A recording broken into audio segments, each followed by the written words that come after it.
There's a film that I'm producing, which we start shooting in September. It's a film called Chauranga, which means four color, and for that, from day after, we are starting crowdfunding, for which we are putting up a page on a site called wishberry.com.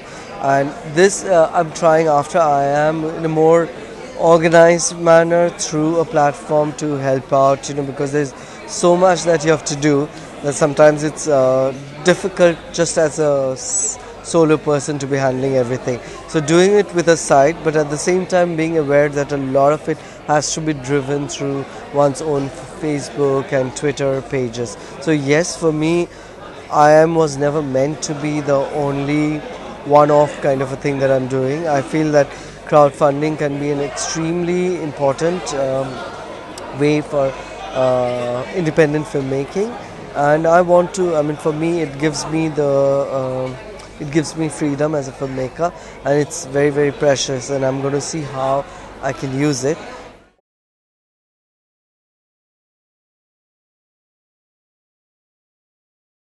In IIM, there were different kinds. When you're crowdsourcing, mostly it's people who volunteer and come. But for Chauranga, what we are doing is we are also, because if you have someone who's doing background music, there's some basic costs. So we take care of the costs. But for them, it's for the first time they get to work in a film. It's building a portfolio.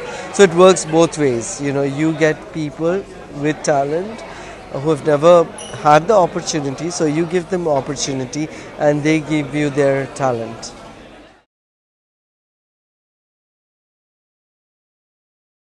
I think today one is with the digital medium coming in, it's so much more cheaper to do films. And I feel that it's always very, very important that when you are trying to raise finance, even in a crowdfunding platform, first you convince people whom you know. If you can't convince people whom you know, then you will not be able to convince people you don't know. And it always, what happens is when they start participating, people who you know, in a social networking platform and encouraging your film, other people start noticing that. Friends of friends, like, acha, oh, you're contributing in this person's film, maybe I should also give it a try. So that's how you expand slowly and slowly. Like, I could get co-producers from Pakistan, where I've never been to. I've never met them. But, you do it. You slowly spread out through a couple of people.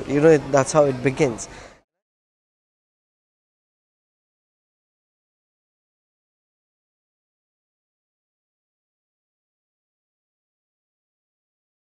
I think for me it's always been important, and I think that's what is happening to a certain extent, that uh, I always believe that I'd rather be a big fish in a small pond than a small fish in a big pond.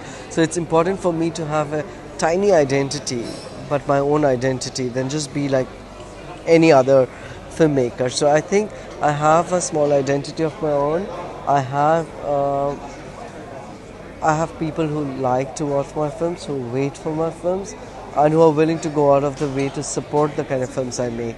And my films, a lot of them have stayed for longer. It's not something that gets released, spoken about for a week and forgotten, but it has survived much more over time in different institutions, through NGOs, and just different forms of distribution.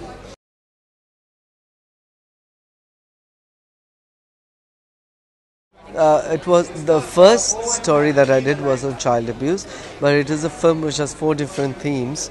One being single motherhood, the second being displacement, the third child sexual abuse, and the fourth is about LGBT community, same-sex relation rights, legal rights. So these were the four themes, bound by characters moving from one to another, and also the common theme of identity, of how people are forced, due to history, due to political reasons, due to social reasons, to lead a life which is masked.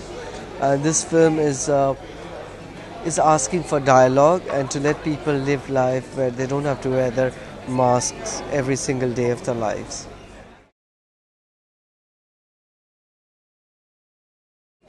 Unfortunately, none of my films have officially got released in Pakistan, but they find ways to get into Pakistan.